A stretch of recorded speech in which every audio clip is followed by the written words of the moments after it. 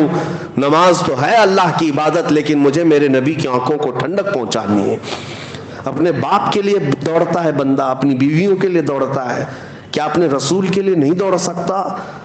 تمہارا بچہ اگر کوئی ایک مٹھائی کی اور ایک کھلونے کی خواہش کرے تو تم بھاگتے بھاگتے چلے جاتے ہو، اس کے ایک چاکلیٹ کے لیے تم بھاگتے ہو. میرے رسول کی آنکھوں کی ٹھنڈک کے لیے کون بھاگتا ہے آج؟ کیوں نہیں اٹھتے؟ اللہ کے نبی سے اگر سچی محبت ہے تو یہ بستروں کو چھوڑ کر مسجدوں میں آ جاتے ہیں. اس کے علاوہ مصطفیٰ کریم صلی اللہ تعالیٰ علیہ وسلم سے محبت ہے تو پھر کانوں میں یہ صرف بالی ووڈ اور ہالی ووڈ کیوں بجتے ہیں؟ یہ گندے نغمے اور یہ فلمی ترانے کیوں بجتے ہیں تمہارے کانوں میں؟ تم ان کے ایڈکٹ اور ان کے عاشق کیوں بن گئے ہیں؟ تمہیں پتہ ہے قیامت کے دن حکم ہے، گانے سننے والوں کو فرشتوں کو حکم دیا جائے گا، سیسا آگ میں پگھلا کر ان کے کانوں میں ڈالا جائے کہ بھیجا باہر آ جائے. تمہیں کیا ضرورت ہے؟ تم اس قوم میں نہیں ہو، عیش کرنے کے لیے یہاں نہیں پیدا کیے گئے، تم رسول اللہ کے ہو، میرے آقا صلی اللہ علیہ وسلم کی خیر امت ہو. دنیا کیا کر رہی ہے اس سے تمہیں مطلب نہیں. بہت سارے نوجوان یہ سمجھتے ہیں، ہم بولتے ہیں تو ان کو ایسا لگتا ہے کہ ہمارے عیش کو کیوں ختم کر رہے ہیں آپ، ہمارے عیش کو کیوں ختم کر رہے ہیں؟ ساری دنیا آج اتنے آگے بڑھ گئی ہے، تمہیں ساری دنیا کو دیکھنے کے لیے نہیں بھیجا گیا، تمہیں گنبد خضرا دیکھنے کے لیے بھیجا گیا، تمہیں رسول پاک کی اقتدا کے لیے پیدا کیا گیا ہے. تم چلو تو آمنہ کے لال کے پیچھے چلو، عزتیں اسی میں ہیں. میرے عزیزو، آج جو یہ کہتے ہیں نا صرف سوٹ بوٹ میں ہی عزت ہے، جن کو لگتا ہے کہ ٹائی سوٹ بوٹ میں پہنیں گے تو ہی عزت ہے. ہم نے دیکھا ہے ان ملا لوگوں کو جس سے امریکہ بھی آج خوف سے تھرا رہا ہے. آپ پگڑیاں پہنتے ہیں, جبہ کرتا پہنے ہوئے ہیں, لیکن سپر پاور کو ڈرا کر کے بیٹھے ہوئے ہیں. کیا یہ آج دنیا میں نہیں ہے؟ آج نہیں ہے یہ حالات؟ کچھ مولوی لوگوں نے یہ بھی ثابت کر کے دکھایا ہے کہ لباس سے عزت نہیں ہے, حضور کی غلامی میں عزت ہے. جہاں نبی پاک صلی اللہ تعالیٰ علیہ وسلم کی وفاداری کرو, دنیا طاقت کے سامنے جھکنے پر آج مجبور ہے. اور ایک بات یہ بھی بتا دیتا ہوں کہ جو لوگ یہ کہتے ہیں یورپ کی سرزمین میں, ابھی 4 سال پہلے کی بات, 3-4 سال پہلے کی بات, ہالینڈ میں پارلیمنٹ کے اندر بیٹھے ہوئے منسٹرز ڈسکس کر رہے ہیں. کس بات پر؟